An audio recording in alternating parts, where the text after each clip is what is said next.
Welcome to Castanet Penticton's Mayor's Minute. I'm Colin Dacre, joined here by the new mayor, John Vassilaki.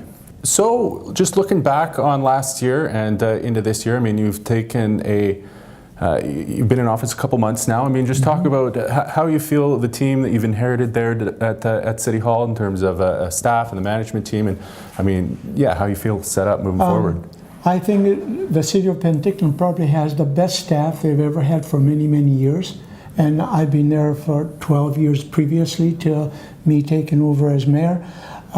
They're very, very concerned about the city of Penticton, and by concern I mean their heart is in the city and the citizens and the taxpayers mostly more favorably, and they're making sure that every step that is taken is in the best interest of the taxpayers and the citizens of Penticton. So that's a good sign of a good staff at the city.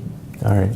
I mean, I guess looking at big issues going into 2019, at the last council meeting, you got, I guess, well, I'm sure you met him prior, but I mean, Ted DeYager, superintendent, came before you. I mean, in terms of talking about public safety.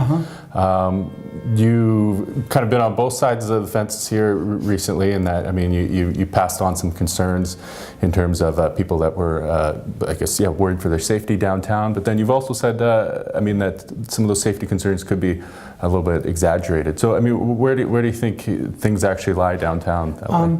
It's not that those facts are exaggerated. What I was talking about is you've got to take the whole city as a whole as to what the crime rate is, or why are people afraid, and some of them are terrified because of what's happening in the downtown. A lot of people think, including the RCMP, that it's what's the word I'm looking at? A perception that those things are happening. But if it happens to you personally, it's not a perception, it's happening. And you're concerned. You're concerned for yourself, you're concerned for your employees, you're concerned for your business. So it's something that we have to take seriously, and we do have to do something about it. And the main way to do it is we've got to make the police has to be visible in our community, especially in a downtown core, and there's a few other areas in a community that they need visibility as well.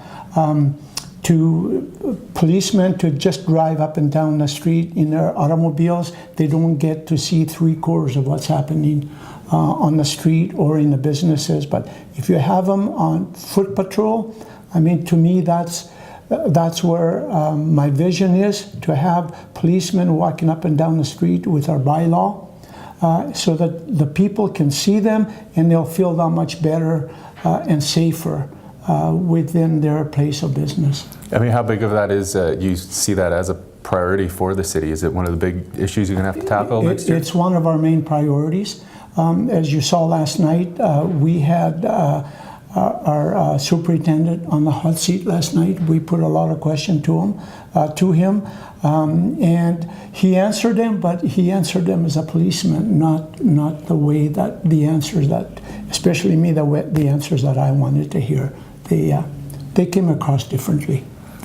So yeah, your big thing would be you're just hoping to see next year just police walking around downtown. Absolutely, not just next year, but I mean all the time. Yeah. I want them to walk around year round rather than just in the summertime. When you have people on the street, there will be very, very little crime.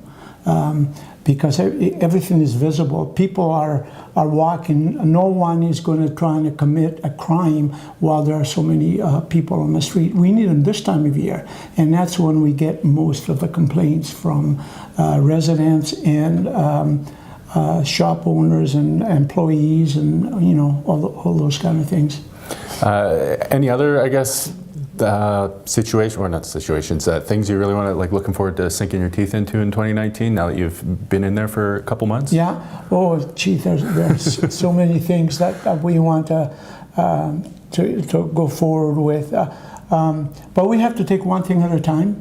to make sure that we think about it very, very seriously, come up with solutions, and we need the information before we make decisions. If we don't have the right information and the right advice from the right people, we don't make good, educated decisions on City Council. So one of my priorities will be that we get nothing but the best information, the best advice from our staff or elsewhere. If we don't have the expertise on our staff, then we have to go elsewhere and get that expertise and get the information that we need to make decisions. Our OCP is coming forward in a very near future, and that's a big step in running and planning how our city is going to grow and what we have to do to make sure that there's no conflict in the residential areas or the commercial areas as to how development takes place within our community. To me, that's what I'm going to be focusing on. I don't want neighbors to fight with each other or a developer coming in and ruining their neighborhood because a lot of people buy their homes where they buy them because of the way lifestyle is within that neighborhood. And I don't want to spoil that. I want to make sure, and along with City Council, that that's the route we're going to take to make sure that everybody's happy and enjoying their life in Penticton. It's a place to live forever. Yeah. All right, that was this week's Castanet Penticton's Mayor's Minute. If you have a question you'd like to submit, you can send it to letters@castanet.net. Till next time.